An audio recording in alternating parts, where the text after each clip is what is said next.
सहाबा इकराम अलैहिम रिदवान का नबी करीम सल्लल्लाहु अलैहि वालैहि वसल्लम की आमद पर शुक्राने की महफिल करना और शुक्राने का जलसा करना,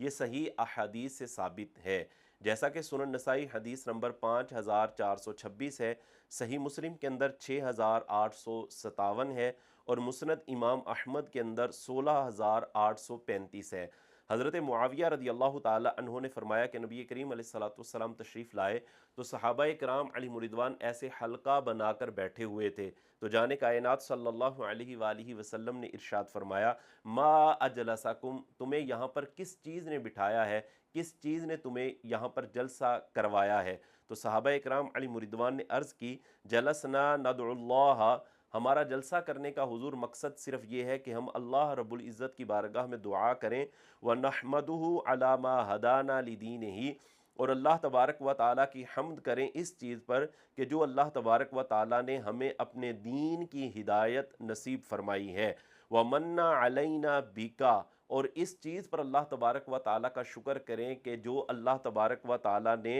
आपकी वजह से हम पर एहसान फरमाया है। तो हुजूर अलैहिस्सलातु वस्सलाम ने इरशाद फरमाया, क्या तुम इस चीज़ पर कसम दे सकते हो? तो सहाबा इकराम अलैहिम रिदवान ने अर्ज़ की, या रसूल अल्लाह सल्लल्लाहु अलैहि वालैहि वसल्लम, हम इस चीज़ पर अल्लाह तबारक व ताला की कसम उठाते हैं कि हमारा ये जलसा करने का मकसद सिर्फ़ और सिर्फ यही था कि हम अल्लाह तबारक व ताला की बारगाह में दुआ करें, अल्लाह तबारक व ताला का शुक्र करें कि अल्लाह तबारक व ताला ने हमें अपने दीन की हिदायत नसीब फरमाई है, और आप सल्लल्लाहु अलैहि वालैहि वसल्लम की वजह से जो हम पर एहसान किया है, इस पर हम अल्लाह का शुक्र अदा करें, हम इस पर कसम देते हैं। तो नबी करीम अलैहिस्सलातु वस्सलाम ने इरशाद फरमाया, मैं तुमसे कसम किसी शक की वजह से नहीं ले रहा, बल्कि कसम लेने का मकसद ये है कि मेरे पास अभी जिब्रील अमीन अलैहिस्सलातु वस्सलाम तशरीफ़ लाए थे, फ़अख़बरनी, तो उन्होंने मुझे ख़बर दी कि अन्नल्लाह अज़्ज़ व जल्ल युबाही बिकुमुल मलाइका,